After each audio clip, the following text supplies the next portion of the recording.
Bien-aimés dans le Seigneur, shalom, shalom, shalom, shalom. Ezangai, Jephté, prophète Jephté. Vraiment, na sepel na partager na bino message oyo. Zamba telisaki ngango. Banda ki tosana ba prière ya kobondela pona mboka na épidémie o etelemi o enyisi 5 continents. Ya liboso nazopesa merci na bana nzambe nyonso place boza na monde. O boza paniqué te, bozo sambela ntika nzamba pambola bino. Ba o nyonso pe bazali touché na maladi wana tika loboko na nzambe ezali kona bino makila yesu ebomba bino. Message ya liboso ezaki epona mboka na biso RDC na bandai ko bondela nzamba alakisaki nga desine sina liboso ezalaki to nazo prier na moni balakisa nga vers 1h30 minutes na moni balakisi nga des lions ba lions na batelemaki dans l'espace na mituna bango bazaki na couronne zamba ebisinga yi ba lions wana na lakisu bazana couronne ezanga moko nzambe na telemi na mboka na bino Congo.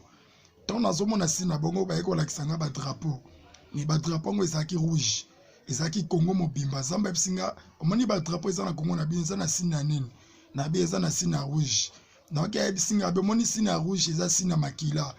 Ba preparaki makila etanga makasi na mboka na bino Congo. Na eko mona loboko moko ya pembe. Loboko moko ya munene kiti na mboka na biso Congo. Namoni elongoli ba drapeau rouge wana. Tango elongoli na yeko mona drapeau moko ya munene uti likolo. Mais drapeau ngo ezaki pembe makasi. Namoni ba tsango na RDC ezopepa. Zamba esinga moni drapeau na tina Congo ezali signe ya paix. Pe ezali signe ya délivrance ya mboka na bino Congo. Pe zamba yebisingai na maladi o ezotambola na monde ati maladi wana elingaki eboma plus de 20 000 personnes na mboka na biso Congo. Mais zamba ebisinga ayoki kolela ya peuple congolais et grâce à ba prière ya basala ensemble, grâce à ba prière ya ba prophète, ba pasteur, ba évangéliste o bazobondela basana ba retraite, basana bazamba o ming bazolela ma ensemble pour na mboka na biso nde nzamba longoli liwa pe nzamba longoli nombre ya 20 000 personnes bange bakufa na RDC. Na pesa nzambe merci pe na fuka maki na bondelaki. Pe tant na bandi ko prier nzambe ko lakisangai Italie. Zamba ebisinga biponi omoni Italie batu bazokufa pona nini. Zamba ebisinga lobi zana lakisayo. Beko lakisanga pape. Na moni pape ya mwasi. Nabi mais pape azara ya mobali. Mende na mona pape ya mwasi. Na moni pape ya mwasi atelemi liboso ya Rome. Alataki robe moko ya pembe. Mais na mutu na zana couronne mulai. Mais na eko moni na mukila mais na forme neti ya sirène. Zamba ebisinga be moni pape wana azali antichrist oya kiti na kati ya Italie.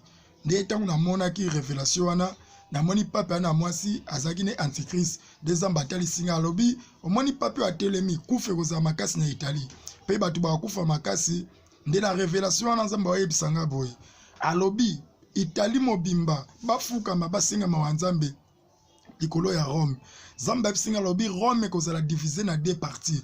Namoni Italie ko kabwana. Namoni nzamba wala kisangai ebele basango bako démissionner mingi bako ta église à réveil. Namoni Italie bako kufa mingi nzamba ebisinga lobi akokweisa Italie PCCRS bokauke kokota. Namoni mabanki babimi ya minene makasi Italie mobimba.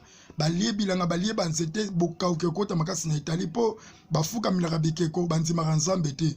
Bafuka milaka babilona bango bayebi pe nzamba ebisinga azo frappé ba pays mingi ya Europe pe ba pays mingi ya Asie na loi o basinya mibali na mibali babalana basi na basi babalana ezali loi o yeuta na Rome nde kanda nzambe kiti makasi épidémie o bomona ya kona wana ezali épidémie moko satanique diabolique ezalaki monde ténèbres Lucifer akotaki réunion nde babwakaki épidémie wana ezosala rage ezobomatina ba chrétien mais zamba ebisinga boy o nyosa simba kisi o nyosa fuka mela bikeko atumba yango pe a confesser soki basali yango te bakokufa ebele même ba magicien ba okitiste même ba marabout ebele bakokufa yango message o mwana bomba ngo ezaki te na baki fona lobango mamzambe atalisenga de zamba eko talisangai alobi ba pede nyonso ba lesbienne nyonso babalana bango nyonso babima na Italie bafuka mabasinga nzambe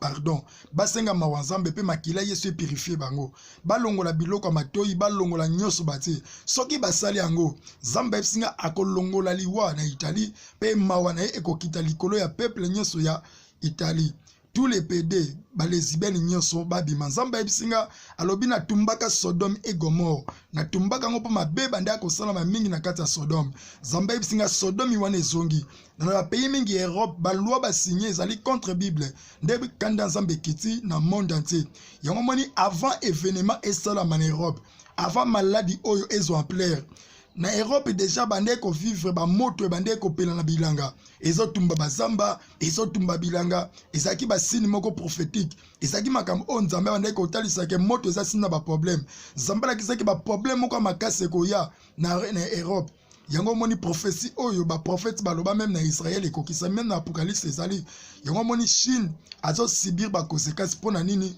na Chine basambela nzambe te bafuka melaka ba dragon bafuka mela ba buda bikeko boyebi yango malamu Chine bazana na nzambe na bango oyo bafuka maka ndezo mona ke nzambe ayebisinga ako frapper lisutu Chine na maladi mususu ko bimeko zala kutu ko leka kona oyo nzambe ayebisinga peuple chinois nyonso bafukama basenga pardon ma nzambe bafuka mela susu buda te bafuka mela susu ba dragon te bandima Yesu lokola mokonzi pe mobikisi nde zamba talisinga vraiment message oyo tango oyo kango na sepeli na bato ba oyo kango bo interpréter en anglais na ba minoko nyonso epesa ba na nzambe makasi pe zamba ebisinga prière ya ba chrétien place nyonso bazali babelela ka makila Yesu ebomba bango babela makila Yesu na bandaku na bango na ba miri na bango likola bandeko na bango pe nzamba ko protéger bango ezaki na Egypte tango Pharaon atelemaki po baboma bana Israël Moïse abondelaki nzamba ebisaki azwa makila meme atana ba mire ange de la mort tango akoleka akomona bilembo ya makila nde bandako ekozana makila ekodevie nzamba ebisinga bobelaka makila Yesu pe nzamba ebisinga o nyonso aza touché na maladi wana zwa mai na kopo bondela déclarer likolo nango za na foi loba na nzambe mai o ezala mai temeza makila na yo tango ko melango nzamba ko bikisa yo na foi na yo nzamba selera muto azana kondima pe nzamba lobi soki bozana kondima boko déplacer montagne eza ba difficulté montagne eza maladie montagne eza esprit de mort kondima na yo ekobikisa yo kombo ya Yesu ebikisa bato ya sida kombo ya Yesu esekwisa Lazare kuta kufia bandiko pola me kombo ya Yesu esekwisi ye nzamba za likolo ya magie nzamba za likolo ya coronavirus nzamba za likolo ya nyonso bopesa ngo plaire te botombola Yesu na place ya malade na place bobanga malade botombola kombo ya Yesu bobandaka kokumise ko adorer ye na sengi na Afrique na sengi na basala nzambe nyonso bobanga maladi wana te nzamba pesi biso pouvoir ya maloba ya kotambola likolo ya malade ya kotambola likolo ya scorpion pe nzamba lobi bokolia poison ekosala bino eloko te na prophétiser likolo ya basala nzambe nyonso ata maladi wana ezwaki yo ebangisa ote okokufa te au nom de Jésus oyo mto zobelango tika makila Yesu ekota na matoi no makila Yesu ebikisa makila Yesu emema victoire guérison totale au nom puissant de Jésus pe zamba yebisinga boy ala yebisinga lobi jefte e komi moma onga nzambe ngina mema évangile na monde entier pe zamba yebisinga évangile o ekokota na monde ekouta na RDC e komi moma o nzamba linga sala makama minene na mboka na biso Congo pe zamba senginga ini bomoko ezala na mboka na biso pe division ezala te totombola kombo ya Yesu totombola kombo ya mutu te zamba yebisinga iba mai nyonso ya minene ya monde ekobeba Océan Indien, ba mer Méditerranée, ba mer Rouge, nzambe singa ba mer, ba mai ya minene nyonso ya monde kobeba. Akoboma ba espèce nyonso bazana ba mai wana. Pe mai nyonso ya monde ekokoma bololo. Nzambe singa mai ekotikala ekozala fleuve na biso. Pe nzambe singa monde entier bako vivre na fleuve. Pe mai na biso sunga monde entier bako vivre na mai oyo. Mai nyonso bientôt tito koma ba décembre ya 2020 na moni ba mai nyonso baby na moni ba mai baby ba mbise kufi biloko nyonso kufi na moni Europe Asie Amérique ekozala frapper makasi na mai na bongo ekozala bololo ba ko melango te mai na biso ekozala mai ya succès oyo ekopesa vie na monde mobimba pe kopesa délivrance pe guérison na monde mobimba pe zamba ebisinga tango ekosala mabongo nde moma oyo nzambe akotelema po akangola Afrique centrale pe zamba ebisinga délivrance ya Afrique ekouta na RDC zamba esinga lobi na yoki kolela peuple congolais beaucoup fitamula imakile gangi zamba ebisinga bitumba Israël souffrance ya Israël ezapé souffrance ya peuple congolais zamba bi ekomi temps au peuple congolais alingi asepela message o na sepeli tous les serviteurs de Dieu ya monde boyo kango zamba la kisakinga ba réalité na butu yona baki message ofona lobango monde entier boyo kango bo pantango na ba langue ebele Italie babongola mitema pe zamba ebisinga États-Unis d'Amérique eza grande puissance à monde. Mais soki ba continuer loi o ba votaka mibali babalana Nzambe singa akokwa isango ekozela sous puissance te. Pe puissance moko ekoya na Afrique. Pays moko ya Afrique ekokoma puissant eko diriger monde entier. Nzambe otelisanga Congo ekozala pays moko puissant monde entier bako vivre na RDC. Ekozala puissant na armée na maramu nyonso na mbongo tout. Nzambe atelisinga bi Sodome ezana bamboka ebele. Pe Nzambe apesi ba pays ebele Europe mu Congo. Marambo ezokomela bango eza bango moko nde mutu bazo subir ba conséquences ya ba mabe na bango. Bafuka melaka bikeko, bamelaka makila, ba otogisaka basi babalana, mibali balana esala makate yongo kanda Nzambe ekiti na ba pays wana. Nzambe yebisinga po alongola malédiction o ekiti likolo ya États-Unis, ya Rome, ya ba pays na nyonso ya ba Chine. Nzambe yebisinga yi ba pede nyonso ba lesbiennes nyonso bazana États-Unis. Babima bafukama basengama wa Nzambe pendant 3 jours. Balongola biloko matoi bazana yango bafukama basengama wa Nzambe pendant 3 jours. Soki basali yango baromona na minutes ya kokonte États-Unis, monde entier, mawanzambe kokita pe maladi wana tito comme le 10 avril et ko disparaître ne Nzambe atalisinga soki bako respecter ezali ainsi dit l'Éternel. Mais soki bako respecter ngote babandaka ko continuer ba mort ba pede nyonso ba lesbiens wana Italie na France na Belgique na Allemagne o bozana Europe ba loi ezaki voter ezali ba loi moko diabolique satanique bobo yango ezali Sodome Gomorrhe kanda Nzambe kitili ko na bino. Pe Nzambe singa soki bo continuer na ba loi wana mai nyonso ya monde ekobeba ba grand mai ba mai ya minene ba océan ba laki to ekobeba mai ekotikela kozala fleuve bo comme na problème mai pe souffrance kokota makasi na Europe pe na Amérique pe Rome ekozala divisé na 2 parties pe Nzambe la kisinga boka makasi ekota na Rome bazonga na sama kolo Yesu banzima Yesu lokola mokonzi pe mobikisi. Vraiment Nzambe pambola bino o ba kolanda message oyo. Prière ya ba chrétien boza na monde bobela ka makila Yesu na banzoto na bino, makila Yesu na bandako na bino, makila Yesu na bandeko na bino bazobela bobela makila Yesu ezinga bango kisi bien sûr mutabik sa kesa Nzambe na sakolili yo mutozolanda message oyo lobana Nzambe apesa yo vaccin ya makila na ye. Vaccin makila Yesu tango zwi yango yebake epidemie mote ko kota kati na yo. Prière na yo na butale loba Nzambe pesanga vaccin makila na yo. Pesanga vaccin makila no na ba nanga na bandeko nanga. Sala prière wana okomona o Nzambe osala. Bato bazobela na virus. Prière na bino place bozali. Lobana Nzambe pesa biso vaccin makila na yo. Lobana Nzambe ba kiso ba pesa biso ezala kisite. Ezala makila Yesu. Bosale la foi. Boko mona nde boko bika pe boko bima na maladi wana kinini eza bien. Kinini bikisaka. Mais kombo Yesu ezali kola kinini. Nzambe to sambelaka yende kis na bomoy.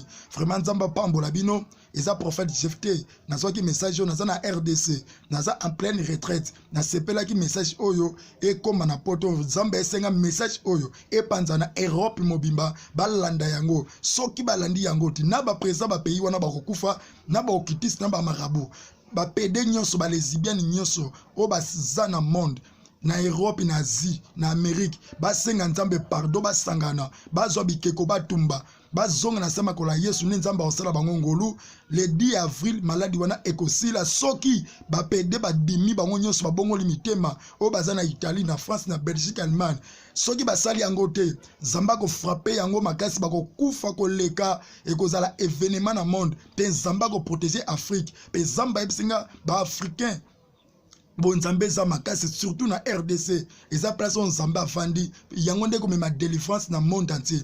Nzambe pambola basala Nzambe nyonso ya Afrique, Nzambe pambola basala Nzambe nyonso basali na RDC, Nzambe pambola basala Nzambe nyonso bana États-Unis, apambola basala Nzambe bana Europe mobimba, Nzambe pambola ba vrai serviteur de Dieu. Nzamba pambola bino obozo bondela pona épidémie oyo union fait la force to sunga na to bondela pona bana Nzambe. Prière na bino ezaboye. Yom tozo belo zoka déjà étouffement. Zwa mai na kopo prier pour nango. Déclarer boy. Loban Nzambe na bonde likola mai eza le sang de Jésus le sang précieux. Tango zwa mai wana omeli. Okomona Nzamba ko kangolo pa ko délivrer yo. Mutonyo sanzimilaka Yesu lokola mokonzi pe mobikisi Nzamba salaka mutu wana ngolu pe Nzamba sala mutu wana grâce. Tika Nzamba pambola bino na lingi bino mingi soki na sisi ba prière ba révélation mususu na koyeba ko sala partage na bino o Nzamba kolakisa. Vraiment message ezaki ya monde pe ezaki message o Nzamba telisenga Zambe apambola bino merci. Na sepeli makasi ezanga prophète Jephté. Wazana posa nanga numéro nanga téléphone kozala. Vraiment nzamba mona bino vraiment merci. Vraiment na sepeli makasi. Bonsoir. Bonsoir. Comment analysez-vous cette situation de pandémie de la maladie à coronavirus, mais qui traumatise toute la Terre et personne ne trouve la solution? Tout le monde est étonné devant cette situation. Vous, en tant que chrétien, quelle est votre analyse? Mais déjà, monsieur le journaliste, merci. On se rend compte que c'est la psychose totale, la peur. Mais ce qui m'étonne encore, c'est que nous regardons sur la planète, même les îles, les pays qui sont au fin fond de la mer sont touchés. Donc c'est un truc mondial et qui n'épargne aucune nation. Mais chose bizarre, on se rend compte que c'est un jugement de Dieu pour toute la terre, pour nous les chrétiens. C'est la lecture que nous faisons. Vous vous rendez compte que ce n'est pas la première fois. Déjà, dans la Bible, quand nous lisons les enfants d'Israël qui étaient en Égypte, il y avait un jugement de Dieu sur la nation d'Égypte. Et Dieu a demandé à proposer le confinement. Demandez aux enfants d'Israël de se confiner pendant que l'esprit de mort va passer la nuit. Il en est de même dans Nombre 14, quand on voit les enfants de Dieu qui ont murmuré contre Dieu, et Dieu a envoyé le serpent brûlant. Plus tard, Jésus l'a dit dans Jean chapitre 3, que de même que Moïse éleva le serpent dans le désert, il faudrait que le Fils de l'homme soit élevé, afin que quiconque croit en lui ait la vie éternelle. Mais qu'est-ce qu'on remarque? Aujourd'hui, le monde, on se rend compte que le monde ne connaît pas Dieu. Le monde n'a pas de solution pour Dieu. On cite les consignes sanitaires, les consignes barrières, entre autres lavage régulièrement des mains, entre autres tousser dans le creux de son bras, ou encore se cacher le nez et tout ça. Mais jamais on a vu dans une chaîne de télévision, on propose la prière. Le monde ne connaît pas Dieu. Le monde ne connaît pas Dieu. Et ça, c'est pas nouveau. Mais au-delà de ça, nous qui avons une lecture un peu spirituelle des choses, on se rend compte que c'est un jugement pénible de Dieu. Et pourquoi ce jugement? Pourquoi ce jugement? Mais Pourquoi Dieu jugerait le monde? Mais le monde a péché. Quand un homme couche avec un animal, quand un homme avec des barbes prend son ami garçon barbe, les os qui sont durs, et puis l'embrasse, ça, Dieu n'est pas content de ça. Quand le monde entier encourage comment on appelle, la pédophilie, encourage l'homosexualité et décourage la polygamie, vous voyez, le monde entier, le blanc a réussi à nous dire que la polygamie est mauvaise, mais la pédophilie est bien. Le blanc réussit à nous dire que la polygamie est une très mauvaise chose. Faire beaucoup d'enfants, ce n'est pas bon. Mais un animal qui couche avec un homme, ça c'est bon. Et nous, on accepte ça. Il y a un temps pour Dieu qui jugera toute la terre. Mais regardez, faites cette analyse-là. Le blanc arrive à découper l'homme. Il regarde dans son ventre. Il soigne l'homme dans tout son ventre. Il ferme et l'homme vit. Le blanc enlève le cœur de l'homme. Il dépose à côté. Il finit de soigner le cœur. Il replace dans la cage thoracique et l'homme vit. Mais médicaments, juste pour quelqu'un qui tousse... Quelqu'un qui a la fièvre, on appelle ça chez nous, quelqu'un qui tousse, blanc n'a pas ce médicament-là. Vous ne voyez pas que c'est un jugement de Dieu. Blanc qui crée avion, médicament de quelqu'un qui a la fièvre, qui n'arrive pas à respirer, et qui a des quadros, blanc n'a pas ce médicament-là. Dieu juge la terre. Mais je suis convaincu que tous les enfants de Dieu seraient épargnés. Vous n'allez jamais entendre qu'un enfant de Dieu est infecté, soit infecté. Encore un vrai enfant de Dieu. Et les chrétiens qui sont infectés alors? C'est ce que j'ai dit, un vrai enfant de Dieu. Vous voyez, les chrétiens qui seront infectés seront guéris. Regardez bien, seront guéris. C'est l'année de même. Ça a été comme ça dans toute la Bible, ça a été comme ça. Même quand un jugement de Dieu vient, les enfants de Dieu qui sont touchés par ce jugement sont automatiquement sauvés parce qu'ils regardent à la croix. Merci, monsieur Larson. Merci.